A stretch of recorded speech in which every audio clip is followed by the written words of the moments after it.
Bonjour, je me présente, je suis Sébastien, chargé de production d'ETF dans l'atelier de Créadésif. Aujourd'hui, je vous propose de voir comment transformer une image en mode CMJN, donc quadri, en trame demi-teinte. Pourquoi en trame demi-teinte? Parce que tout simplement, ça va permettre d'alléger considérablement votre visuel de manière à ce qu'il soit plus esthétique une fois pressé sur votre textile. Alors, une trame demi-teinte, qu'est-ce que c'est? En fait, c'est une technique qui permet de simuler des nuances de gris ou de couleur avec des petits points de taille variable. Ce qui permet à l'œil humain, en fait, de percevoir des variations d'intensité selon si ces points sont plus ou moins rapprochés les uns des autres. Ça permet donc d'alléger son visuel, en l'occurrence là, de supprimer les noirs, tout en gardant un maximum de détails au travers des dégradés, par exemple. Pour accéder à cette trame de mi-teinte, il va falloir accéder au mode bitmap. Alors qu'est-ce que c'est que le mode bitmap? En fait, c'est un mode d'image qui ne comporte que deux valeurs de pixels, le blanc et le noir.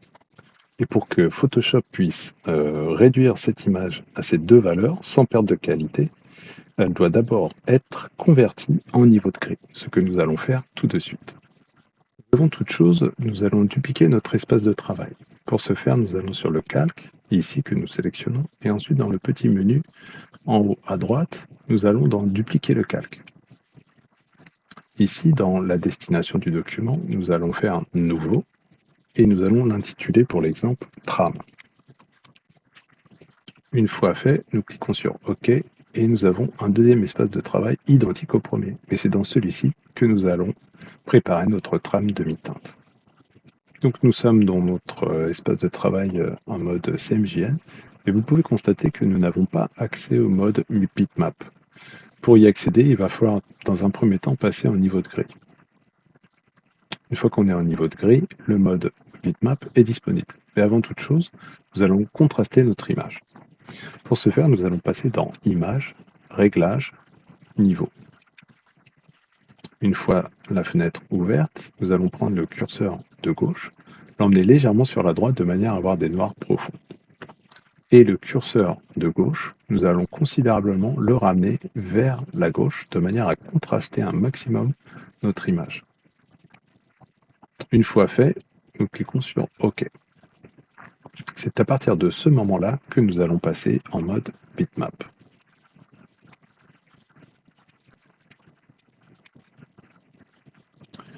Une fois la fenêtre contextuelle bitmap ouverte, nous vérifions bien que nous sommes en 300 dpi et que le mode sélectionné est bien trame demi-teinte. Nous faisons OK. Une deuxième fenêtre s'ouvre et c'est ici que nous allons choisir la taille de nos points. Donc on appelle la linéature. Nous allons choisir 20. 20 est est un bon chiffre pour avoir des points corrects pour l'impression d'ETF, c'est-à-dire ni trop petit ni trop gros. Et nous faisons OK. Voilà, notre image est maintenant composée que de points noirs et blancs. À cette étape, ce qui nous intéresse, ce sont les pixels blancs, puisque nous allons supprimer ce que nous voulons plutôt, c'est supprimer les pixels noirs. Nous allons utiliser la baguette magique, mais comme vous pouvez le constater, en mode bitmap, il est impossible de faire de sélection. Il va falloir repasser en niveau de gris, ce que nous allons faire. Et ensuite, nous allons pouvoir sélectionner nos pixels blancs. Pensez toutefois à bien décocher la case pixel contigu, de manière à faire une sélection de tous les pixels blancs de notre image. Une fois fait, nous allons décaler notre espace de travail dédié à la trame et par un simple glisser-déposer de notre sélection vers notre espace de travail, notre image originale, nous allons poser notre sélection dessus. L'espace de travail trame est mis de côté, plus besoin. On vérifie juste que notre sélection est bien ajustée. Par exemple, au texte, voilà, nous voyons que tout est OK. Et à partir de maintenant, nous allons tout simplement faire un copier-coller de ce visuel. Donc nous allons dans Édition, Copier, Édition, Coller. Nous avons là effectivement un deuxième calque qui apparaît. Et nous avons notre visuel sans les niveaux, sans les noirs, et que avec des détails en tramé en fait. Donc comme ça donne pas grand chose, si ce n'est qu'on s'aperçoit que le visuel est beaucoup plus léger et qu'au niveau de l'impression ce sera beaucoup plus intéressant. Alors, par exemple, si je mets un fond uni noir que je passe sous notre visuel, hop, on voit qu'on récupère bien le visuel original. Voilà. Voilà pour ce tutoriel.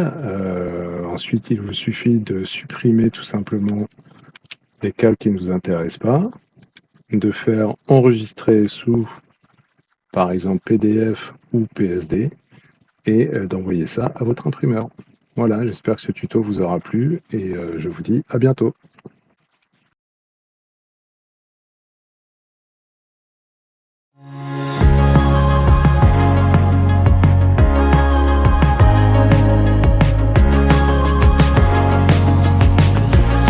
Artlist.io.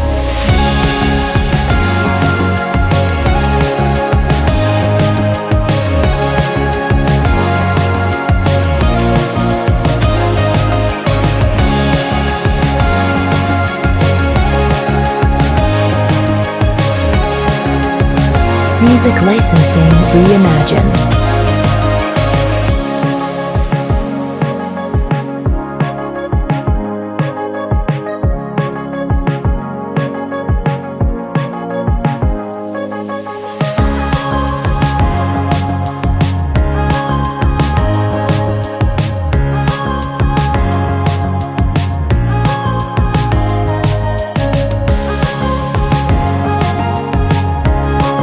Artlist.io.